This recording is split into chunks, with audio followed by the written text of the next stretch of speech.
Ya, Assalamualaikum warahmatullahi wabarakatuh. Kita lanjutkan lagi untuk pokok bahasan kode Huffman ya. Nah, sebelum ke kode Huffman, kita perlu tahu apa itu pohon.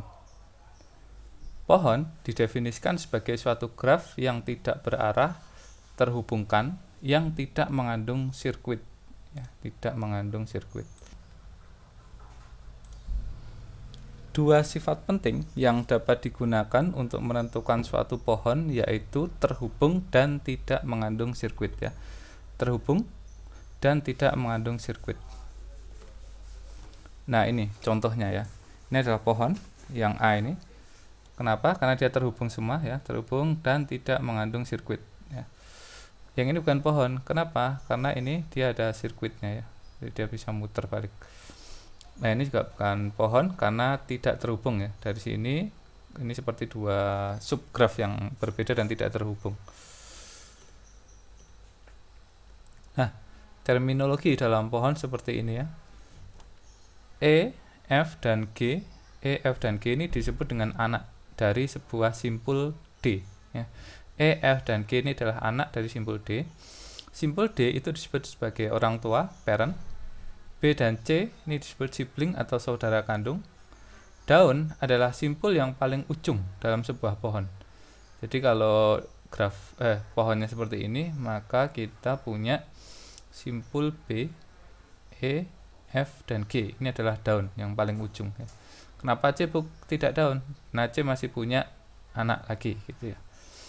Nah, aras maksimum dari suatu pohon disebut dengan tinggi atau kedalaman ya. Pada pohon di samping ya, arasnya adalah 3 ya. Arasnya adalah 3, kedalaman dari pohonnya adalah 3. 1 2 3 seperti itu.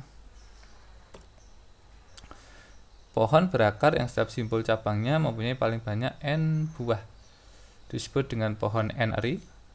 Jika N itu sama dengan 2, maka itu disebut dengan pohon biner ya, pohon biner.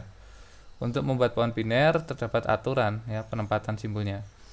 Berikut ini merupakan algoritma penempatan sebuah simpul dalam pohon biner. Simpul yang berisi informasi nilainya lebih besar dari simpul di atasnya akan ditempatkan cabang kanan ya.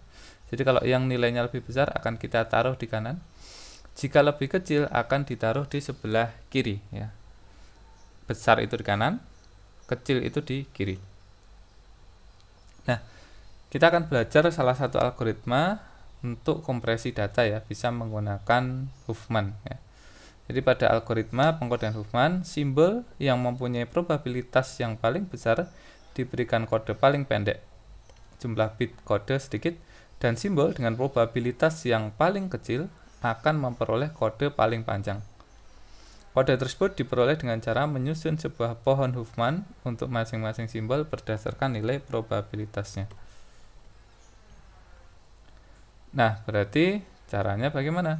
Pertama adalah kita urutkan dulu ya berdasarkan frekuensinya, jadi yang paling kecil. Kemudian buat node parent dari node tersebut dengan cara dijumlahkan ya, jumlahkan dari probabilitas kedua node yang paling kecil itu. Jadi tahap demi tahap kita jumlahkan. Kemudian masukkan node parent beserta bobotnya ke dalam daftar dan kemudian kedua node anak beserta probabilitasnya dihapus dari daftar. Salah satu node anak dijadikan jalur dilihat dari node parent untuk pengkodean 0, sedangkan lainnya untuk pengkodean 1. Nah, ini contohnya ya. Contoh. Misalkan soalnya seperti ini. Buatlah kode Huffman untuk science ya. Maka solusinya adalah pertama kita list dulu ya, sesuai dengan urutannya. S itu frekuensi kemunculannya berapa huruf S di dalam kata ini? 1. I itu kemunculannya 1. Harusnya sebelum ke sini kita ini dulu ya. S itu berapa ya? Misalkan 1. C itu berapa? C-nya 2. I ya, I-nya itu misalkan 1. E-nya 2. N-nya 1. C-nya itu sudah ya. Nah, setelah kita dapatkan frekuensinya, baru kita urutkan ya, baru kita urutkan sehingga kita dapat urutannya seperti ini. Kalau ada frekuensi yang sama, maka urutannya kita menggunakan urutan katanya. Jadi kalau di sini S, I ya, N ini kan punya frekuensi 1, tapi S ini paling awal, I baru kemudian N. Kita tulis seperti ini, SIN. Nah, kemudian CE juga sama. CE itu punya frekuensi 2 ya, sama-sama punya jumlah 2. Nah, urutannya mana yang lebih dulu? Yaitu C dulu di dalam kata, baru diikuti dengan E. Maka kita tulis seperti ini. Jadi kita urutkan mulai dari frekuensi yang paling kecil ke yang paling besar, dan hurufnya ini sesuai dengan urutan huruf itu dari katanya. Nah, berikutnya berdasarkan daftar frekuensi tersebut ya, kita akan bikin nih daun-daun yang mewakili setiap simbol serta mengasosiasikan daun tersebut dengan frekuensi kemunculan simbol. Contohnya ya, karena di sini kita punya SINCE ya, maka kita tulis seperti ini. SINCE ya. S-nya 1, I-nya 1, N-nya 1, C-nya 2, E2. Seperti itu. Kita urutkan dari yang kecil ke besar. Nah, kemudian kita akan gabungkan nih ceritanya. Jadi dari daun S dan I kita buat simpul baru, yaitu SI, yang akan menjadi orang tua dari simpul SI dan menyisipkan ke dalam daftar sesuai dengan urutan frekuensinya. S ini 1 tambah 1 kan 2 ya, hasilnya 2. Nah, 2 maka urutannya kan 1, 2, 2. Bisa kita taruh di mana? Setelah sini ya. Jadi 1, 2, 2. Baru ditaruh di sini. Oke, di situ. Nah, selanjutnya kita hapus nih di sini. SI-nya kita hapus karena sudah digantikan dengan ini. Nah, berikutnya juga sama. 1 dan 2 ini akan kita jumlahkan ya, jadi 3. Berarti nanti 2, 2, 3. Kita taruh di, pokoknya yang besar ditaruh di kanan. Ya, akan seperti ini ya. 3-nya akan seperti ini. Nah, berikutnya 2 tambah 2 ini jadi 4 ya. 4 karena dia lebih besar dari 3 ditaruh di sisi kanannya, yaitu ESI ini jadi 4. Seperti itu. Nah, baru terakhir adalah 3 dan 4 ini kita gabungkan jadi 7. Nah, 7 ini terdiri dari, kita balik lagi, kan tadi NC dan ESI ya. Yang kecil kita taruh di sisi kiri, yaitu ini 0 ya, 0. Kalau yang kanan ini kita kasih 1. Nah, NC-nya itu dari mana? NC-nya dari N dan C. Kita tulis N dan C ya. Ini 0 dan ini 1. Seperti itu. ESI dapat dari mana? ESI tadi dapat dari E dan SI ya. E dan SI. Kita tulis E dan SI. Karena E-nya lebih kecil ya. Kita 0 ya. SI-nya di sini 1 ya. Seperti itu. E dan SI. Kita lihat aja, nggak usah pusing, kita lihat yang awalnya pada saat kita bentuk ini. Pokoknya yang di kiri ini 0, yang di kanan ini 1. Nah, berikutnya SI ini terbentuk dari mana? SI itu terbentuk dari yang tadi kan. S ini terbentuk dari S dan I gitu ya. Maka di sini S dan di sini I. Ini 0 dan ini 1. Nah, sudah, kita akan punya satu pohon penuh seperti ini. Nah, berikutnya apa? Berikutnya adalah kita tulis. Dengan menelusuri pohon biner yang telah dibuat, kita dapat membuat tabel kode Huffman sebagai berikut ya. S, kalau S berarti kita menyusurinya 1 1 0. Kita tulis 1 1 0. Bagaimana dengan I? I itu ada di 1 1 1. I. Kita tulis 1 1 1. N 0 0 ya. 0 0. C 0 1. E ya 1 0. Nah, seperti itu ya. Nah, sehingga ya kita akan coba mulai melihat efektivitas dari kode ini. Jadi kalau di dalam komputer ya, kata science ini butuh berapa bit untuk menyimpan memorinya. Karena setiap satu karakter pada kode ASCII ya itu adalah 8 bit ya. Sehingga kalau science ini 1 2 3 4 5 6 7 7 dikali 8 maka butuh 56 bit untuk menyimpan kata science. Sedangkan kalau kita menggunakan kode Huffman, maka memori yang kita pakai sebesar 16 bit. Loh, dari mana, Pak? Nah, dari sini. S ya. S ini dia hanya 3 bit ya, 110. Kita tulis nih 110. C ya. C-nya ini adalah hanya 2 bit ya. Karena ada 2, berarti 2 dikali 2. 4 ya. Ini 2, ini 2, seperti itu. Nah, terus berikutnya I ya. I, munculan I-nya ini berapa? I-nya itu adalah 3 ya, 3. Kita tulis 3 bit. Setelah itu E 2 bit ya, kita tulis 10 10. Baru kemudian N-nya adalah 00, C-nya tadi 01. Jadi ini kalau dijumlah 1 2 3 4 5 6 7 8 9 10 11 12 13 14 15 16. Kira-kira itu. Ya. Terus atau bisa juga seperti ini cara menjumlahnya ya. Jadi karena S ini science ya, S-nya tadi 1 ya. Kita coba tulis dulu ininya ya, hasilnya ya. S-nya adalah ini 110. Terus I-nya adalah 111. N-nya adalah 00. C-nya adalah 01. E-nya adalah 10. Oke, kita kembali. Nah, maka S ya, nilai S-nya ini kan 3 bit ya. 3 dikali berapa? Munculnya hanya sekali ya, maka 1. Maka ini hasilnya adalah 3. Sementara I ini juga sama ya. I-nya itu kan 3 bit ini ya. 3 kali 1 jadinya adalah 3. Kalau N-nya 1 ya.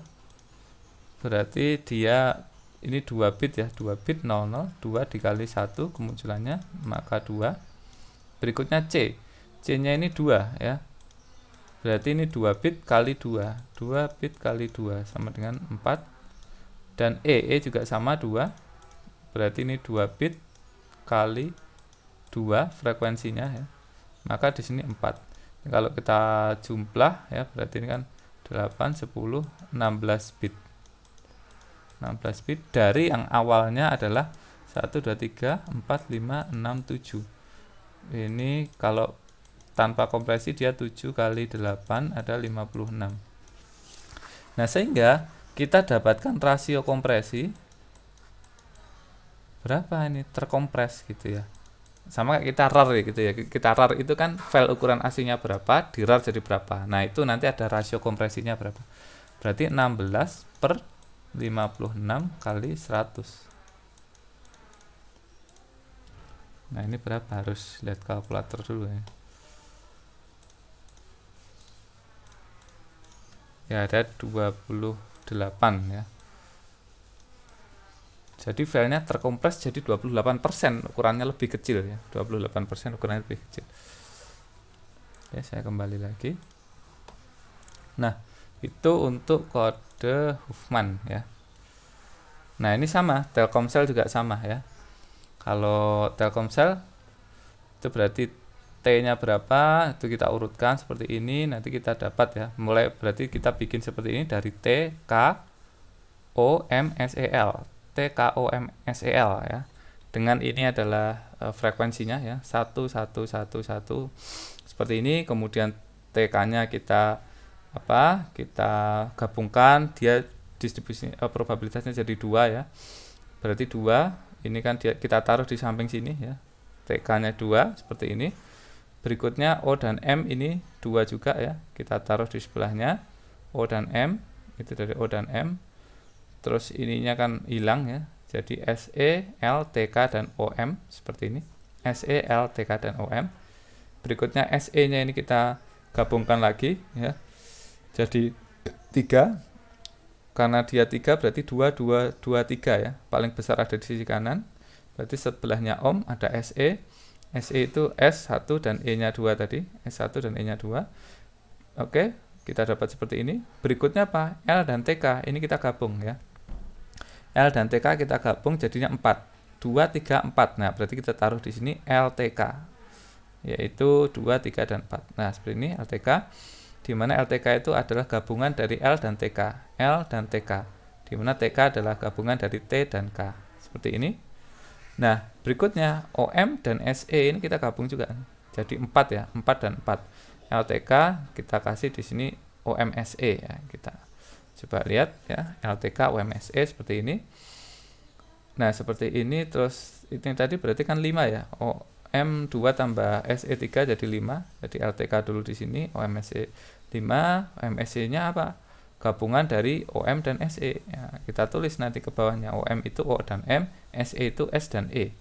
OM itu O dan M, SE itu S dan E, seperti itu. Nah, berikutnya apa? Ya sudah, ini kita gabungkan nih. 4 dan 5, jadi 9 ya. LTK OMSE 9, dimana dia punya 2 LTK dan OMSE. Nah, setelah itu sudah ke bawahnya kan ngikut ya tadi ya. LTK ini L dan TK, habis itu TK itu T dan K. Kalau OMSE itu OM dan SE, OMSE. OMSE jadi OM dan SE, OMSE. Sudah, kiri kita kasih 0, kanan kita kasih 1, kiri 0, 1, 0, 1, 0, 1, 0, 1, 0, 1. Setelah itu kita tulis ya. Untuk T tadi, T mana T? Nah, ini berarti dia 0, 1, 0. 0, 1, 0 ya. Untuk K mana K? Berarti 0, 1, 1 ya. 0, 1, 1. Untuk O bagaimana? Untuk O berarti 1, 0, 0. Nah, seperti itu terus ya sampai selesai. Nah, sehingga ya untuk kata Telkomsel kita bisa tahu bitnya berapa. T-nya itu 3 ya, T-nya 3 bit ya. T, terus E-nya itu 111, tulis saja ini 010 111. Berikutnya L-nya itu 00 00. K-nya itu adalah 011 011. Berikutnya O-nya adalah 100. M-nya adalah 101, Telkom, S 110, E 111, L 00. Kalau dijumlah 1, 2, 3, 4, 5, 6, 7, 8, 9, 10, 11, 12, 13, 14, 15, 16, 17, 18, 19, 20, 21, 22, 23, 24, 25. 25 bit ya, seperti itu. Oke, saya kira itu. Terima kasih. Assalamualaikum warahmatullahi wabarakatuh.